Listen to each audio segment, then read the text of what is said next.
Welcome to this video on CQRS, or Command Query Responsibility Segregation. This is an important architectural pattern used in distributed systems. Throughout this video, we'll explore how separating read and write models can improve the performance and scalability of your applications. CQRS is part of the Distributed Systems series, so if you're building large-scale systems, this pattern will be invaluable to you. Let's start by understanding why CQRS exists. In traditional monolithic applications, we use the same data model for both reading and writing data. This creates several problems. First, the domain objects become complex because they need to handle both read and write concerns. Second, reads become slow because the data is optimized for writes, not queries. And finally, scaling becomes difficult because you can't independently optimize for read or write patterns. These limitations are what CQRS solves.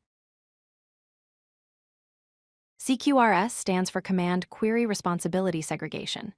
The core principle is simple. Separate the model for updating data, called commands, from the model for reading data, called queries. Commands represent the intent to change state and are optimized for consistency and correctness. Queries are optimized purely for reading performance and can be tailored to specific use cases. By separating these two concerns, each model can be independently optimized for its specific purpose. Here's how CQRS works architecturally.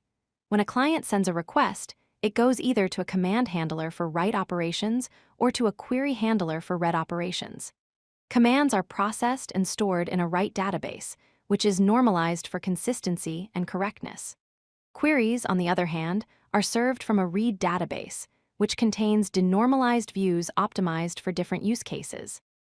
This separation allows you to scale each side independently based on your actual usage patterns. Let's dive deeper into the command model. Commands represent user intent to change the system's state. In code, a command is typically a simple class that holds the data needed for an operation. For example, a create user command would contain the user ID, email, and name. The command model is optimized for consistency. It enforces a CID transactions, validates complex business logic, maintains a single source of truth, and uses a normalized database schema. This ensures that your data is always in a valid state.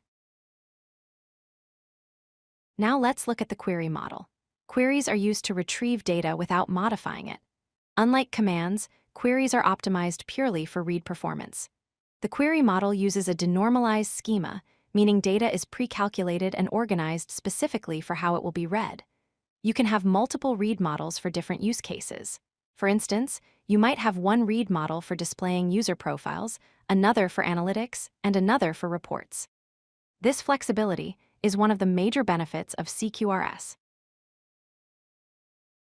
CQRS pairs beautifully with event sourcing. Event sourcing means storing all state changes as events, creating a complete audit trail. When a command is executed, it generates an event. These events are then used to update the read models asynchronously through a message bus. This approach provides several benefits. You get full traceability of all changes, you can time travel through your system's history for debugging, you can decouple write and read scaling, and you can create multiple read perspectives. However, there are trade-offs. You must handle eventual consistency, you need more infrastructure, debugging becomes harder, and this pattern isn't suitable for all types of applications. CQRS is powerful, but it's not a silver bullet. Use CQRS when you have complex read operations that benefit from denormalization, when you experience high traffic asymmetry with many more reads than writes, when you need multiple reporting perspectives, when you already have an event-driven architecture in place, or when you're building high-scale distributed systems.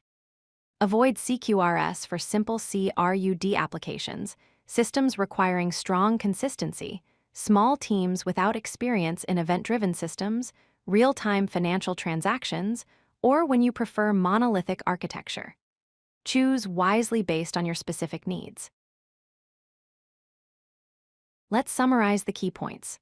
First, CQRS is about separating concerns. Commands and queries are handled by separate models, each optimized for their purpose. Second, you gain independent scaling. You can scale read and write systems separately based on actual demand. Third, remember the complexity trade-off.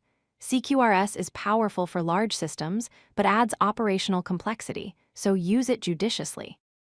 And fourth, it pairs naturally with event sourcing for complete auditability and system flexibility.